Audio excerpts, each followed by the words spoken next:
A while ago, my friend Mo and I were talking about what our evil villain selves would be.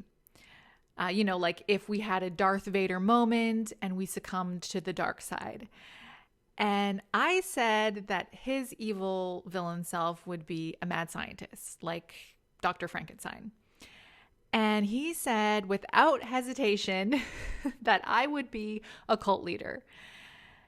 And I was like, you know me so well.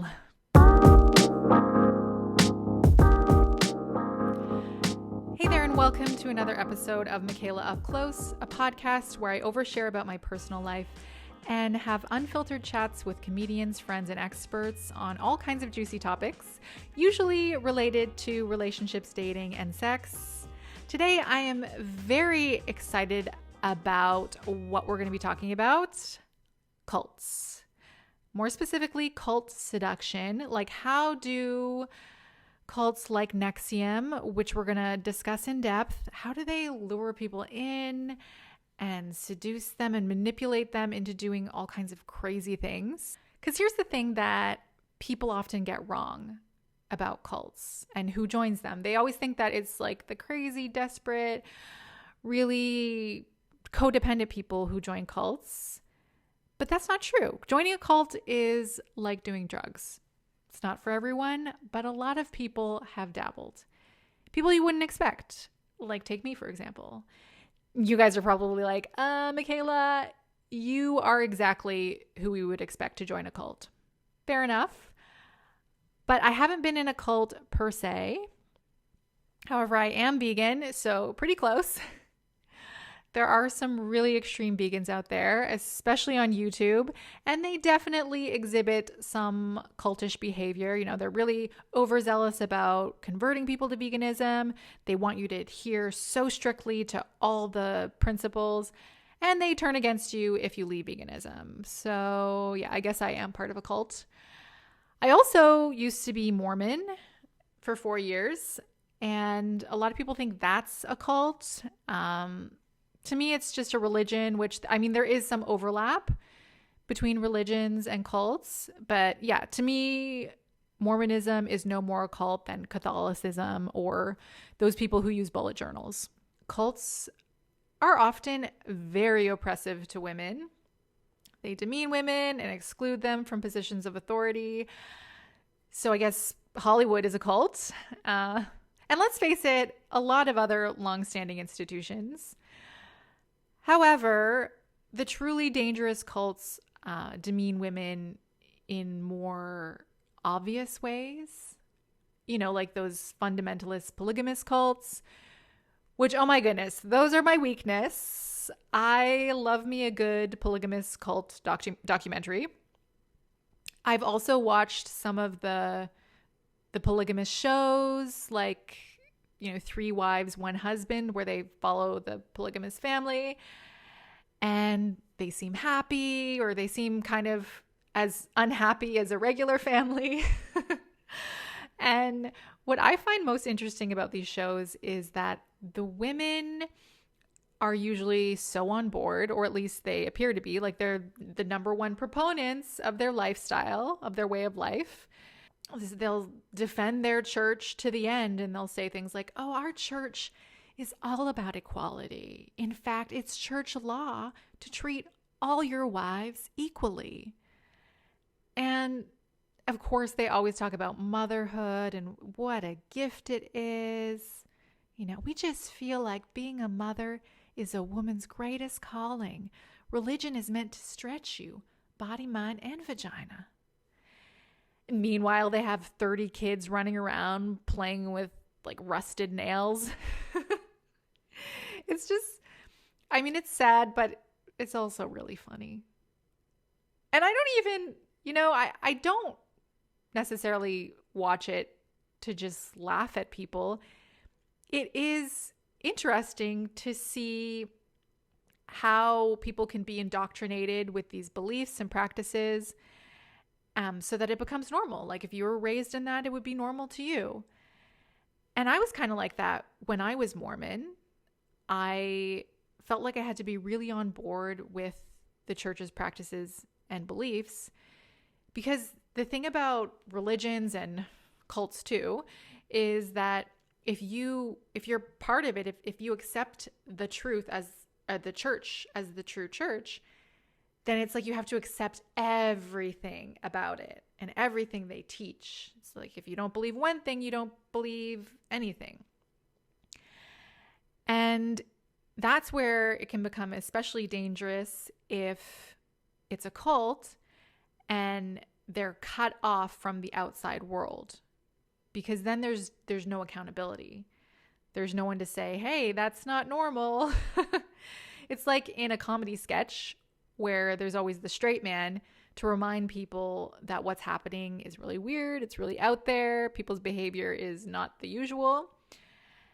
And yeah, so, you need someone there to remind you that, oh, it's not normal for a woman to have to share her husband with 8 other women.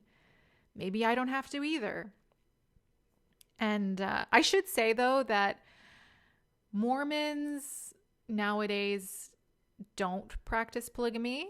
And it used to annoy me so much when people would find out that I was Mormon and then they'd be like, oh, well, how many wives does your husband have? Because when it's like so unoriginal, at least come up with a good burn.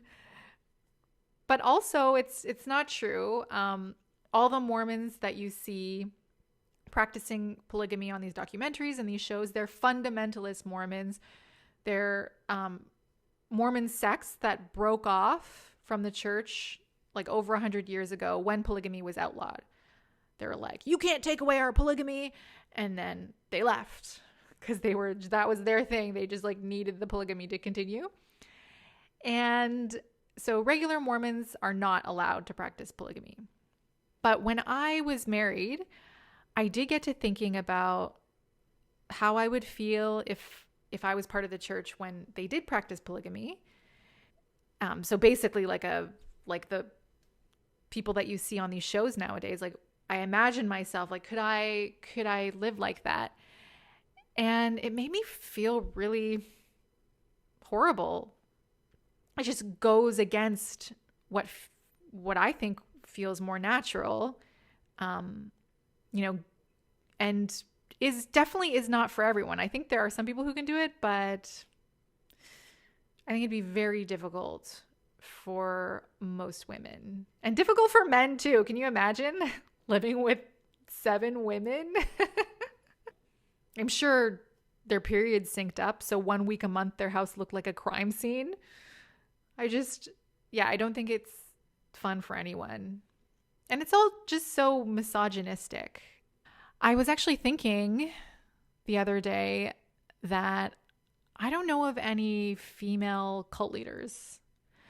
But then I was like, wait, yes, I do. They're called influencers. Like the Kardashians. That show should have been called Keeping Up with the Kardashian Cult. Cult with a K, of course, because that's their brand. They have to replace C's with K's.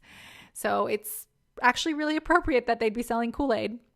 But isn't it so crazy that the Kardashians are still around? They're like a temporary tattoo that became permanent. And they keep reproducing. So there's a new Kardashian every year. And yet we're still surprised every time. It's like Canadians when we see the first snow in the winter. We knew it was coming, but every year we're like, what? Again? Really? This seems wrong. And then we can't stop talking about it. Anyways, let's talk about NXIVM. That's why we're all here. NXIVM is the latest sex cult. And oh my God, NXIVM is like a Russian doll of horrors. It's a sex cult within a multi-level marketing company, within a self-development group. And I don't know what scares people more, a sex cult or an MLM. They're both terrifying. So NXIVM was initially presented as a self-development group called Executive Success Programs, and it seemed legit. A lot of celebrities were taking the programs. Not that celebrities doing it makes it legit, because a lot of them do some crazy stuff. But, it did have people like Richard Branson, Kristen Crook, and a lot of other B-list celebrities I can't remember the names of. So it gained some notoriety. And under the umbrella of NXIVM, and this is where it gets juicy and intriguing and terrifying, within NXIVM there was a women's group called DOS. And this group was sold to women as like a badass bitch boot camp, but it turned out to be pretty much the opposite. It was like a sex slave ring. They had different pods of sex slaves, of women torturing each other. And that is where the branding and all of that happened. And it's so awful and terrible and wrong. And yet, everyone loves a good sex cult scandal, right? We eat that shit up like Hannibal the Cannibal. We just devour it down with some fava beans and a nice Chianti. Oh my God, that was creepy. Yes, and DOS, which stands for Dominus Obsequious Sororium, which is reported to mean master over slave women. So DOS is what really put Keith Raniere on the map as a cult leader. Because Keith had been running this cult under, one form or another for 17 years. He was manipulating, extorting, destroying people's lives. But it wasn't until the sex slave stuff came out that he got famous. That was his big break. He went from being just another ambitious small town sociopath with a dream to being on the front page of the New York Times for having branded women with his initials. But of course, like all cult stories, it didn't start off seeming so twisted and wrong. He really took his time and manipulated people and brought people in a methodical way. First, he had people spending thousands on his programs, and he would actually help them. He used real self-development tools from Tony Robbins, from mindfulness, from Scientology even, but people didn't know that. He used all these different tools that actually did work on some level. They actually did help people. So that's how people got hooked. That was stage one of the seduction and manipulation. And he gave them sashes for each level they achieved in the program, these hideous satin sashes, kind of like in judo.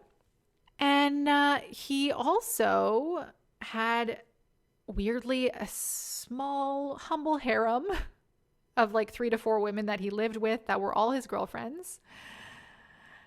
Which is like, I think that should have tipped people off that things were a little weird. But things really started to get darker when he convinced one of his most devoted followers, Allison Mack, the actress from Smallville. And it's just so insane what Allison did for Keith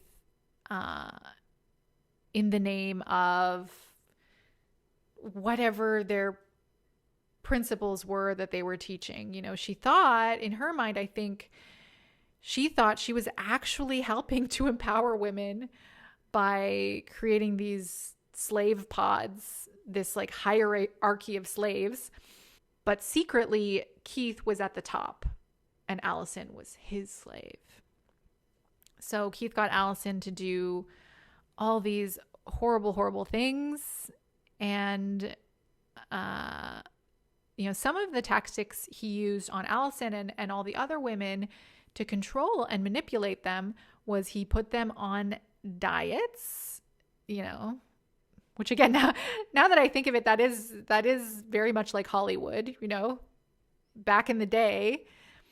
Men were known for putting, the studio execs were known for putting their young actresses on diets. And that's why you see actresses like Judy Garland, Marilyn Monroe. Like, why do you think they were so messed up? They were hungry for decades. And also, they were abused in other ways. But yes, so Keith would have these women starving themselves, exercising nonstop, getting up at 5 a.m., taking cold showers, basically exhausting them so they were easier to manipulate. And that was like the dark side and the most extreme side of his manipulation. But at the beginning, it's kind of weird how he seemed to hook people pretty quickly. Yeah, Keith was one of those guys who would use a lot of big words and none of it would make any sense. And yet, these women were lapping it up. Like, here's a quote from Keith. Data enclaves, on one hand, preserved humanity's ability to ultimately find truth through independent accounts of data later to become history. What? That makes no sense. I don't even know what data enclaves are. I mean, it sounds kind of sexual, but also technical. But men and women who were part of NXIVM ate that shit up, especially Allison Mack. Like, there are a few videos of Allison and Keith having conversations. And actually, there's one of him and Allison meeting for the first time, which I'm going to share later in the podcast. And he is just speaking nonsense. And she's so into it. She's like getting turned on by his nonsensical psychobabble. And it's so fascinating to me.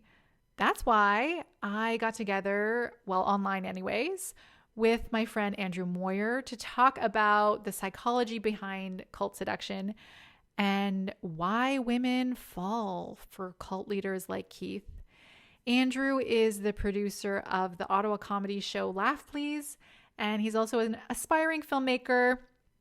He's currently working on a horror movie, which I am going to be acting in, so I'm excited about that. And most importantly, Andrew is obsessed with cults, just like me. So here's that chat. What would you say makes it a cult? I mean, besides the obvious, when the branding started. So when it became a sex cult, it was like this sorority for women. It was this women's group where they ended up treating each other like slaves, branding each other with Keith's initials. And that's when everyone's like, oh, it's definitely a cult. But before that, there were signs. What do you think? There was definitely some weird things going on at the beginning stages, but I truthfully think, at least from what I've read and seen and all that stuff, it seems like the people that went in with like a positive viewpoint, where it was a self-help thing. It was people that were in between, whether it be career or they all seem to be like in a vulnerable state where they were just looking to do better and do better for other people. So I think what makes it a cult is it's just that it's there's one leader who's at the front, like the everybody's following and thinks is self-proclaimed smartest man alive, which I think is a huge red flag right there. Yeah, when nobody else agrees. If a guy tells you that he is the smartest man alive, that's definitely a red flag. Don't believe him. Yeah, I mean, well, a whole country did that once, but yeah, it's just that. So it's people would go in and they were truly believing this nonsense that he was peddling, and he was just saying, like, using these huge words and just like convincing people that he knew the science behind being your true and best self. And to the people that went in, they were just truthfully thinking it was just that. They were helping themselves, and then he had a hidden agenda, which gives it that kind of cult status where obviously, it ended up being a terrible situation for these women. Yes. Obviously. And I think we're going to talk about this more later, but I think it's so funny that he says all these things about himself. I'm the smartest man. I've done this and that. And I was a concert pianist. And the women just lap it up. And it's like, haven't we all agreed that we hate mansplainers? Like, he was just Yeah, I guess he figured out some way to talk to both men and women, actually. Like there was yes. some men that were totally sucked in as well, even though I guess he didn't have an agenda behind that, but he would use people in this way. And yeah. He was a master manipulator. What do you think of him kissing everybody on the Yeah, I mouth? mean, I thought that was like seeing that first. So what we're talking about is every time anybody like said hi to him, they would kiss on the lips. Which, one, now I'm like, coronavirus, but two, it's just a weird, different. Yeah, I think it's just super creepy. I think, honestly, I think that's a pretty alpha male move. I mean, I don't condone it. I think obviously Keith's a sociopath, Yeah. but it's totally an alpha male move. If you can get like a straight man to kiss another straight man just for no reason, just as a greeting on the lips, that's dominance. Yeah, I mean, well, definitely, but I feel like he's doing it because he's like trying. Like I feel like it happened once where like he just kissed somebody immediately, like a girl on the lips, and then she was kind of like, "Oh, what are you doing?" So then he just did it to everybody to act like it was normal, and it just kind of then he's like, oh, "I guess this is what I'm doing now," and went forward with that. That's so true. Yeah. That's just what we do here. Yeah, he's like, yeah. Yeah, I mean, that's what my prediction is. But also, he could just, he's just super affectionate, I guess.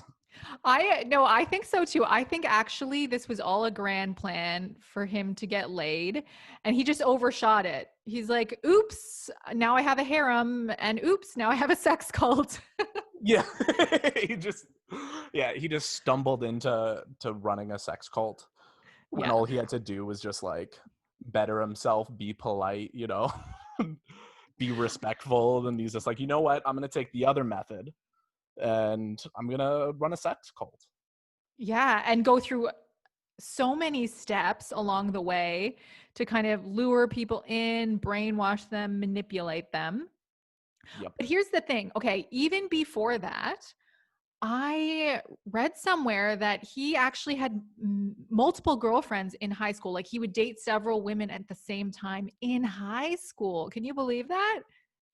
Oh, I didn't hear that. Oh, that's, yeah. I never had that in my high school, or at least didn't know of it. And that's why you are not running a sex cult. Yeah, I guess that's where I you have to start young, I guess. Wow. Yeah, no, I didn't know that. So he started early with his seduction, his own unique brand of seduction. Okay, but let's talk about this for a minute, because Keith, for anyone who's seen him, not that attractive of a guy, not conventionally attractive at all. Short. He had long hair for most of the time, glasses. He basically was like a discount Jesus. Yeah, definitely looks like a Target Jesus for sure. Yeah, like he looks like Jesus if Mary did LSD when she was pregnant. Yeah, no, he definitely like got his groceries from Walmart. Not to shit on Walmart. I get them from there too sometimes, but I know what you mean. Actually, I do too. That's why I said it.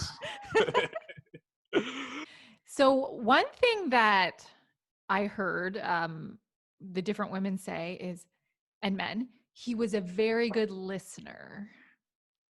That was his big thing. So he did a lot of mansplaining, but he also would just like listen so intensely and look them in the eyes. And I also noticed he did this thing, at least in one of the Allison Mack interviews. He just did like this head tilt. And while he was listening, like a very deliberate head tilt to the side, which is, anyone who's read about social skills and seduction too, that's like a position you take to show you're non-threatening. It's like when you're with like a puppy and you start talking, it kind of does that head tilt and you're like, your heart melts and you're like, aw. Yeah, but not so adorable when Keith does it. Yeah, no, definitely not. But how sad is that this terrible human being, like how bad does that say about just like men in general? where it's just like so many people will just keep talking and not listening and stuff like that, that the fact that he just listened and that was his one good trait. Yeah, And it's like, yeah, exactly. that's it. Yeah, he's a keeper. It's like, I will Yeah. sacrifice my life for you. Yeah. Here's my body, literally on a platter, like just Yeah. because you listened. Wow. Yeah. Yeah. I also think that it was because women have this thing for leaders, right? And I've come to realize that it doesn't always matter what he's leading. You know, it could be a really shitty band. It could be apparently a cult. And it's just like seeing a man in his zone of genius. Have you ever had that where you're like, you're in your zone of genius? Maybe you're making a film. I don't know what your different secret skills are, but, and then the woman's just like, wow, you're so sexy right Yeah. Well, other than, all day, every day in my life. No, I'm joking. She said definitely not.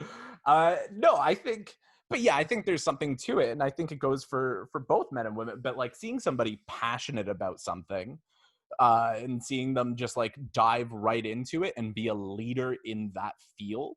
So whether it is, yeah, if it's a band, if it's making a movie, or if it's running a sex cult, if you're now. into it and you're like 100% committed, there is something about that. And especially when it's like, yeah, being a leader and Yes. And he totally talked himself up. I mean, he had his people yes, talking him up before they even met him. That was part of the whole thing. You know, he's Vanguard. He wanted people to call him Vanguard, which is like, would you remember what that means? I totally forget. But it's something to do with just like leader or Yeah. Well, he would whatever. use like these terms and stuff that like made him sound, yeah, just different too. Like they were trying to like different than, normal society. And that was kind of part of his like niche. But also like the people that were following him, like he would also use like celebrities, which was a big thing. And I know we had talked about before, but like some of the like it wasn't just normal, or it wasn't just like random people that people were online and searching about this guy, and it was just somebody talking about him that they didn't know. It was like actresses and actors and stuff that were somewhat well known and stuff like that. And when Mm, you see somebody else gushing over a person like that who was, say, in Star Wars, yeah. then it's just like, I don't know, you would be like, well, if that person who's in Star Wars likes and is obsessed with this person, like I should be too, or whatever, It's true. It's just like when guys have like a hot girl as their wing woman, or on dating apps when they have a picture of a hot girl, like them with the hot girl, right? They're showing their value. They're kind of flexing by showing, hey, this important person, this hot woman is vouching for me. It's kind of like the same psychology. Do you feel that? I I might just be completely slow and stuff. Does that work? Like if somebody's like on a dating profile and yeah, they're with like a super attractive girl, would that be like your first thing and be like, oh, he gets all the ladies type thing? I don't think it works well on the dating apps. Actually, my friend Alice Anderson, who was on the podcast recently, and we were talking about that the other day, because we were looking on apps and we saw a guy who had like this really hot girl in a low cut shirt in his picture. Mm-hmm. And she was like, ugh, gross. You know, like I hate when guys do that. But it could work for some women, just like Keith's methods obviously were niche. They Yeah, obviously wouldn't work on every woman, but who the women and the men that it worked for, it really worked, right? yeah, no, clearly, yeah, yeah, a lot of stuff Mm, went down, and yeah, he yeah. guess he needs to know what he's doing. Yeah. And so, like, the whole being in your zone of genius thing, I mean, that's why women get obsessed with like serial killers, right? You hear of Charles Manson, for example. I mean, he pretty much ran a cult, Yeah, the Manson family. Would you define that as a cult? I would say so. Yeah, definitely. Yeah, it was a small cult and short lived. Yeah, for sure. But there's still this huge following, like even after, and even just like Keith in this thing, like there's still people that are totally like still promoting NXIVM and like all the things that he Mm. represented, and they're still like it's still going back to court and stuff, and yeah, it's insane that like even though things will come to light, where it's proven and he's been, convicted, and he's a terrible human being, but they're like, you know what, there's still something about him. Yeah. And And also I think part of that, actually I heard on one of the documentaries on NXIVM, is the reason why people don't let go of their belief then is because of cognitive dissonance. So if they get new information that challenges what, like, their core belief and what's so ingrained at this point, they will reject the new information. Do you think, okay, some people say that Keith Raniere controlled women with sex. I've heard that a lot. Controlled, and which is a bold statement, because it's usually the other way around, right? People say like, oh, women control men with sex, right? Do you think Keith was good in bed? Yeah, I mean, I I mean, I'm definitely not an expert in this. But yeah, definitely he doesn't seem it. Just like from like, I don't know, if you see him, if you hear him speak, and like, but I feel like he would definitely be into like some weird stuff though. Like, True. I feel like if he's branding women with his initials somehow, like, I feel like in the bedroom, like if that's just like a tame thing for him, what is he doing? Like, what is it? Oh my God. It's so true. He probably has, shackles. Well, did have shackles on his bedposts. And I say bedposts because he actually lived with, I don't know what it was, like 4 women at once. He literally had a harem when he was running NXIVM. And these were like all long-term girlfriends. And he said they were his roommates. Right. But then it was revealed that they were all his girlfriends and he would sleep with all of them. And so, yeah, they probably all had shackles on their bedposts, and who knows what they were doing. Yeah, I don't even want to like imagine what this guy's. Yeah, it's definitely, I feel like he probably watches like 50 Shades of Grey and he's like, oh, this is tame. Yeah.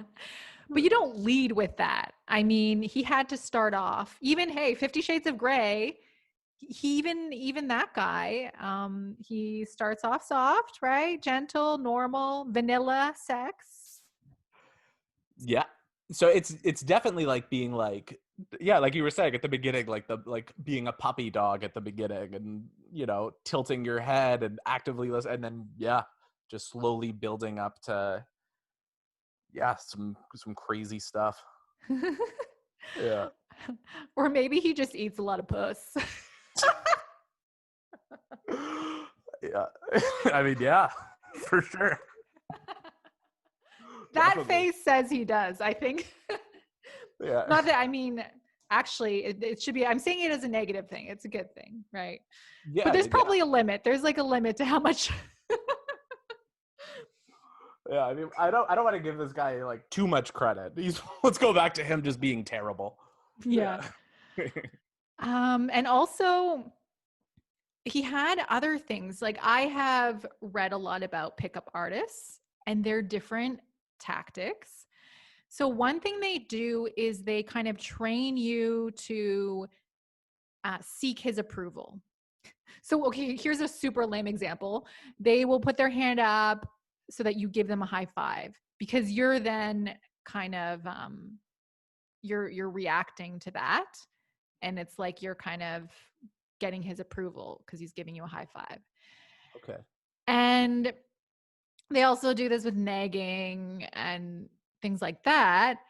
But Keith was doing it with all his people, with the sashes. Remember the sashes? Yep. So executive success programs, as they worked their way up the ranks and did more and more programs and did the coaching programs, people would get these hideous satin sashes. But, people have said, I think Sarah Edmondson said in her interviews that she thought the sashes were super lame at first, but then because of what they represented her achievements and also, I think, approval from Keith. She really loved her sashes and she was proud of them. And I guess it kind of relates over to this, where it's like, yeah, if you're given, a tangible or a physical moment that just kind of like makes you want to reach for something more. Does that make sense, or am I coming across stupid? Yeah, no, it makes total sense. And that's what drove people in the end. It's more motivating than, like, a sash became more motivating than $10,000, Yeah. right? Or even then the title itself, like having a fancy title. It's all about, and studies have shown this, that employees are more motivated by the sense of achievement and by validation than they are by an increase in pay. So we've talked about how Keith, he listened. That was his thing. He talked a lot too, though. And I didn't think the way he spoke was particularly seductive. What do you think of the things he was saying?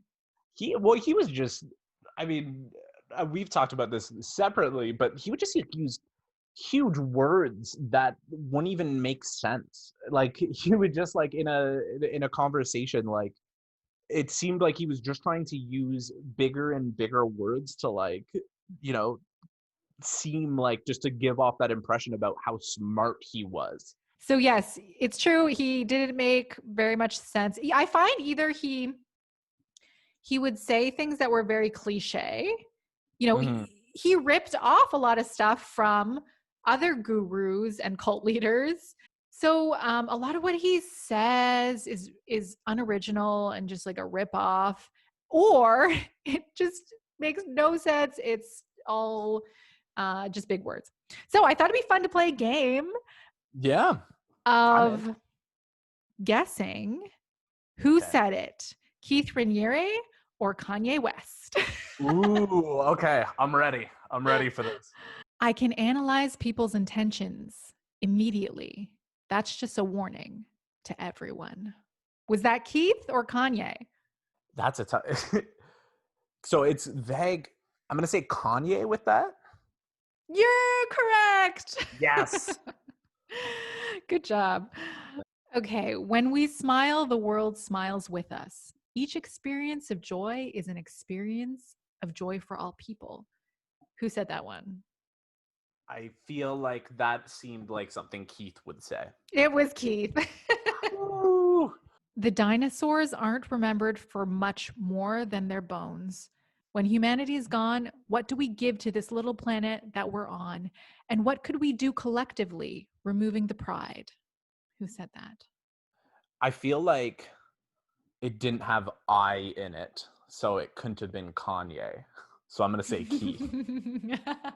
Sound reasoning, but it was Kanye. Oh, I take that back then. Sorry, Kanye.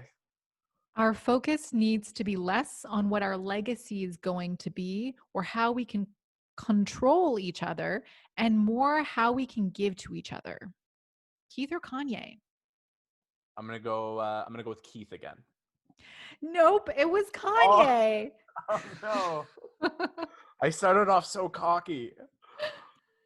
Poetry is very important in matters of how technology relates to humanity. Kanye? No, that was Keith. You were thrown by the poetry, weren't you? That's exactly it. Yeah. And I mean, can we just say, or can I just say, what does that mean? Poetry is very important in matters of how technology relates to humanity? What? Yeah. Now that I hear it again, yeah, that's definitely, yeah, that's super, makes zero sense. Okay, let's do one more. Okay. I don't think people are going to talk in the future. They're going to communicate through eye contact, body language, emojis, signs. Keith or Kanye? I feel like Keith isn't talking about emojis very often, so I'm gonna go Kanye. Yeah. Yeah. Good strong finish. I mean, that's a dead giveaway, the emojis. Yeah, exactly. Yeah. Oh, okay. You did pretty well with that. I mean, you did start strong and then it got confusing, didn't it? Yeah, it was, you know what, like any of them could have been either, which is crazy. Yeah. Speaking of Keith mystifying people with all his big words and seducing women somehow early on. We actually have a clip of Keith's first conversation with Allison Mack, who she became one of like the ringleaders. She ran the sex slave cult for the women. And yeah, so this is a conversation that they had at volleyball, of course, because we haven't talked about volleyball. Yeah, that's a big part of it. Like, volleyball is his sport of choice, and he's almost as obsessed with volleyball as he is with running his sex cult. It's true. It's like I was gonna say that was one of his ways of seducing women, I think. Volleyball. Yeah, For well, some reason. nothing says sexy like indoor volleyball. Yeah, wearing a headband and his hair in a ponytail with his scrawny, hairy legs showing. Yeah, I mean, I just said that out loud, and I feel bad for people that play indoor volleyball. I like indoor volleyball, but yeah, I don't Pretty know. popular. It's not as glamorous as say beach or other sports. Yeah, it's not sexy. Mind you, he did do it late at night. It was like 11 p.m., midnight. They'd start playing volleyball. That was their thing. Yeah. I mean, he made it work though. He did, and it seems to have worked in this clip that we have where between him and Allison. So let's play that. All right, I'm pumped to hear. Hey Keith, this is Allison. She's looking to take some of our programs. Hello, Allison. So nice to finally meet you. That was a great serve, by the way. You're so good at volleyball. Well, I did at one point set the world record for fastest serve. Yeah, I saw it. No one underhand serves like Keith. Wow. And nice ponytail. You remind me so much of my dad. Wait, I thought you didn't know your dad. Oh, I don't. But Mom always said he could have been a pro athlete. I mean, if it wasn't for all the crack. Is there something I wanted to ask, Allison? Yeah, I wanted to ask you about creativity. Oh man, Keith is an expert on creativity. Creativity is deep inside you, self-stimulating your awareness of yourself. Wow, I'm getting emotional. Why are you getting emotional? I've been self-stimulating for so long, and I really want your awareness inside me, Keith. Don't we all? I will disseminate your data enclaves with my seed of wisdom. Oh, Keith, I want you to disseminate my enclave so hard. I don't think that's how it works. Creativity comes in the back door of consciousness. My back door is always open. Should I go? Oh. It thrusts deep into your internal processes. Oh, yes. In conjunction with collateral and sacrificial branding. Oh, I'm gonna come. Wait, what are we talking about? I want you to be my sex slave. Oh, okay. Does that mean I get to wear one of those cool sashes? Yes. Hey, what the hell? She gets a sash? I spent $40,000 on training. I don't even have a sash yet. Where's my fucking green sash you promised me, Keith? Huh? That's it. All right, give me a sash or else I'm out. No. Okay, fine. Can I at least be a sex slave? Some people have trouble spotting cults, even though it seems pretty obvious from the outside, and spotting cult leaders. Okay, so I put together some red flags of a cult leader. And I was talking earlier about female cult leaders, and they're on this list is for male cult leaders because, female cult leaders are just influencers. Okay. Their number one red flag is they have more Instagram followers than God. They don't need a list. Fair. Okay. So red flags of a cult leader. He's a former actor. Yep. He's really into science fiction. He's a science fiction writer. He has hypnosis training. Yeah, I think that would be a big sign. Yeah. I mean, Keith's partner, Nancy Salzman, who helped him get executive success programs, which became NXIVM started, she was a hypnotherapist. Mm-hmm. Yeah, I mean, right there. Yeah. Yeah. Where do you think you got it from? Okay, another sign. He has a harem. Yeah, I think. Yeah. If this dude lives with 4 women who just worship the ground he walks on for some reason, he's a cult leader. Yeah, I feel like he's already starting it there. The sex cult at that. It's just yeah. Oh, okay, and he's short. That's just I mean, that's probably just like an icing on the cake one, you know, because all these Yeah, cult leaders, a lot of them don't have a lot of height to them. no, you'd think that they would be commanding, big, tall, strong men. No, they're not. I think they have that complex. You know, it's like guys, you know, they say small dick, big truck. Yep. I don't know. This is small dick, big cult, right? I don't know.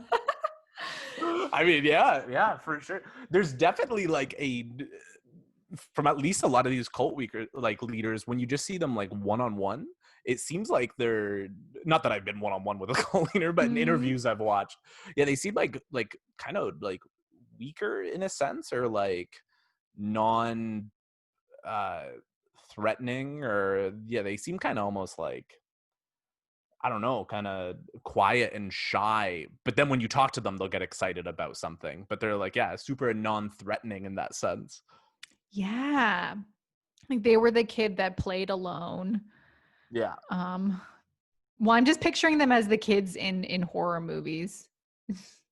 You know, there's always creepy music playing around them. They're in the corner playing with their toys, drawing weird pictures of their parents bleeding out of their eyes. Yeah, like The Omen or whatever. Yeah, it's just, yeah. I mean, I always want to like wonder about what their childhood, like what they were like as kids that like led to this, and if there are like super big warning signs saying that they're gonna, become who they become. Yeah, what's their origin story? Because everyone, it's like the superheroes, they have their origin stories, but so do the villains. Very true. What made them villains? Well, I actually heard in a podcast that Keith, when he was younger, he was told by his father that he's gifted. And that changed him, apparently. Like that was a turning point once he realized that he was gifted. He started acting superior. Maybe that's when he started dating multiple girls at the same time. I don't know. That was one of the turning points, I think. Yeah, he just thinks that he's the smartest man alive. Yeah. Yeah. Definitely gets you. Okay. Another red flag of a cult leader is if he says having sex with him is part of your growth or enlightenment. Yep. That's a huge one.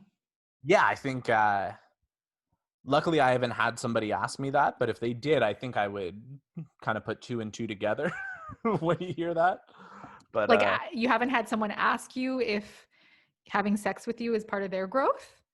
No, I haven't had somebody to ask me to have sex with. No, I'm joking. But yeah, no, it's definitely whenever anything is like, yeah, you need to have sex with me to do blank, red flag. Just that's just a motto in life, I think.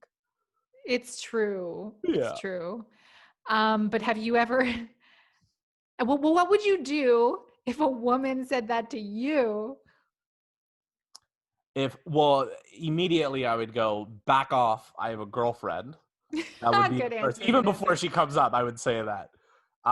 If you didn't have a girlfriend, I didn't have a girlfriend. Somebody came up. You need to have sex with me. No, it would scare I watched too many horror movies and cult documentaries to even entertain any kind of idea like that.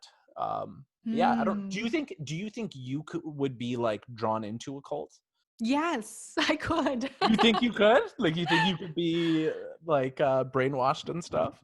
Absolutely, I could. Well, because having been so religious, and I was not raised religious, I sought it out because I was looking for something. I was looking for that sense of meaning and purpose, but I was also looking for a sense of community. And churches provide that, and so do cults. Yeah, well, that's what they were saying. Like in the documentary, again, I keep bringing it up, but like the explained in the cults and stuff, they were saying that like now at a all-time high with like the decreased, like more people now than ever say that they're spiritual, but they're not like associated with a religion. And there's so many people online looking to have like a connection with a group of people and stuff like that, like more than ever, where they'll go online and they'll find communities and whatever it be, whether it be a religion, whether it be a cult, or even just like a group or a community online. People just try and find something with like similar interest to them, and they can find that online. Yeah, and those message boards. Oh God, the message boards. That's how the incels find each other. Yep. That's like a cult. They've turned it into a cult, the incels. Yeah, no, for sure. Okay. Another huge red flag. He wants your money. They always want your money. Yeah. Well, they were saying like in this, in at least for NXIVM or whatever, they kept saying, or was it DOS that they were doing it, where they would promise the person to get paid when they reached a certain level. Yes. And then like you keep paying in, but like you keep paying with the expectation that in the future you're going to get a return. Like you're almost just investing in this cult or community or organization, whatever they called it, to get it back. But then once they reach that level, like they're like, when you hit level 5, well, you know, then you're going to start getting paid and get income. You hit level 5 and then they're like, oh, actually we moved it to level 8. And they were just chasing this like non-existent payday. Yes. So sneaky. And that was a way of controlling people because they're working so hard. And then you move the finish line. Mm-hmm. And he really worked people to the, like once they got to the higher levels, they were so busy all the time. They were around the group all the time. They were getting up really early. And then with the women, one of the forms of control and manipulation was he was having them diet. Mm-hmm. Can you imagine a man asking a woman to diet? I wouldn't even dare of that. Yeah, and somehow they still all want to have sex with him. That's insane. That's so, yeah, it's disgusting. Yeah. Okay. And one more sign of a cult leader is he's really curious about you and listens well, which we touched on earlier, which is sad that that is such a unique cult leader thing. But, you know, it's that kind of listening where they're so curious about your childhood and your emotions. And they're like, oh, how did that make you feel? And where do you think that stems from? And what's the fears surrounding getting close to someone? They're asking all these questions that they're actually designed to figure out what your weaknesses and insecurities and values are and use them against you. Well, I think that's the number one. Like, I think that's what makes like a cult leader, even though it's like, there's a real fine line between being a good person and a good man and a gentleman and truly like wanting to know what your partner and know everything about your partner, and just like a little tweak off that, it's like, oh no, they can use that against you.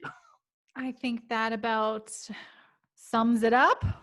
Thanks so much for being on this episode, Andrew. No, well, thanks for having me. This was fun. That concludes another episode of Michaela Up Close.